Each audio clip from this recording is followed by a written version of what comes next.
You can't miss it. In the forest, they found the tree of the dead, rumored to hide the Headless Horseman, with secrets in its hole. Without a word, Clion raised her axe, ready to chop, eager to verify the Headless Horseman's existence. However, with one swing, the roots erupted with a geyser of red liquid that looked like something straight out of a movie. Oh my, is that blood? Clion didn't care anymore. She kept swinging the axe, curious to see what horror would unfold next. It turns out all the heads that the Headless Horseman took are in this tree hole. Then Clion stumbled upon the knight's grave, a truly spine-chilling location. Yet this all showed signs of disturbance. Someone had been here before. Clion opened the grave and found a headless skeleton. The legendary Headless Horseman. Clion finally realized that someone had snagged the knight's head, leading him to borrow any head he could find around. Just then, the skies roared and the Headless Horseman burst from the tree. Wait, he didn't seem interested in Clion. He just rode off on his horse, leaving Clion wide-eyed and itching to follow him. An irresistible adventure lay ahead.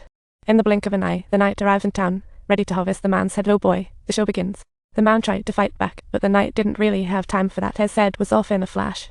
What a tragic. The wife trembled in her room, hiding her son as danger neared, but her fate was about to take a dramatic turn. The little boy thought he had escaped until the knight turned and zeroed in on him. Ouch, what a heartbreaking moment. Ultimately, the knight found him, axed him, less thrilling than a drama. But just as the knight was about to leave, another man in town spotted him, fired a shot, and knocked the knight right off his horse. Just as he was feeling smug, the knight stood back up. Guess regular attacks don't cut it. The knight didn't plan to attack, but the man didn't realize the danger. He was set on stopping the killer tonight, when Clion returned to town, looking like a hero trying to save the day.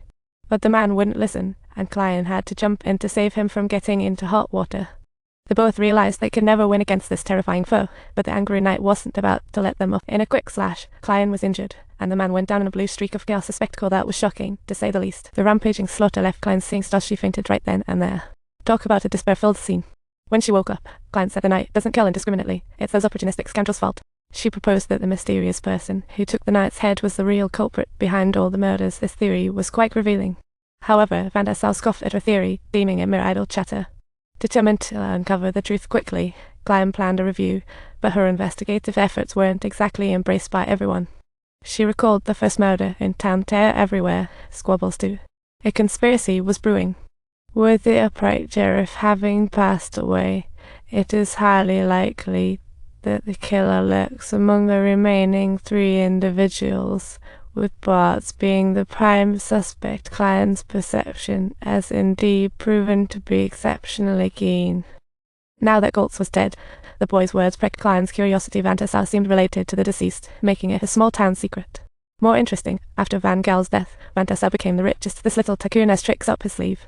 Clion decided to consult the town notary Harden to view Van Gel's last will. An unexpected conversation awaited. Harden said Van Gel's fortune was for his son, but the son also met the knight's hospitality. Just then, the boy found the new will Van Gel made before he died, money-saving secrets. Turns out his fortune was all left to a deceased widow. What an unexpected twist. Clion was baffled. At that moment, Clion found out that Van Gel had secretly wed the widow. Could this be the key to the mystery? Why did he leave the inheritance to the widow? It appears that there is an even more intricate and complex secret concealed behind this action. Suddenly, Clion returned home to find Van der Sau's daughter, Katrina, had arrived. She seemed to sense Clion's suspicions about her father. Oh, what a perceptive character. But she didn't say much and left. Clion then discovered curse symbols in the bedroom. What a chilling scene. The next day, she found the evidence missing from her drawer. Heart racing, seems the little girl was up to no good. She confronted Katrina, and sure enough, she was burning the evidence, doing everything to obliterate any accusations against her father. Clion directly challenged her if Van der Sau wasn't involved. Then why were her friends hiding the truth about inheritance? Katrina was flummoxed by Clion's speculations. She didn't know she needed to uncover the truth. Suddenly, Van der Sau rushed home, telling Clion and his wife, the notary, Harden, had committed suicide. Truly spine-chilling. The townspeople blame Clion, saying she'll lasso Harden if she stays. It'll cause chaos. People gathered for a meeting at the church, ready to pounce on Clion. It was a dramatic twist. Van der Sau warned Clion that escaping now wouldn't be easy until the truth was unveiled. She couldn't just walk. That night, heading to the church, they learned Van der Sau witnessed the Headless Horseman kill his wife. As they saw the knight charge towards the church, panic ensued, and everyone rushed inside. What a spine-tingling scene that played out. Strangely, the knight didn't rush into the church. What an odd scenario. Just what was going on?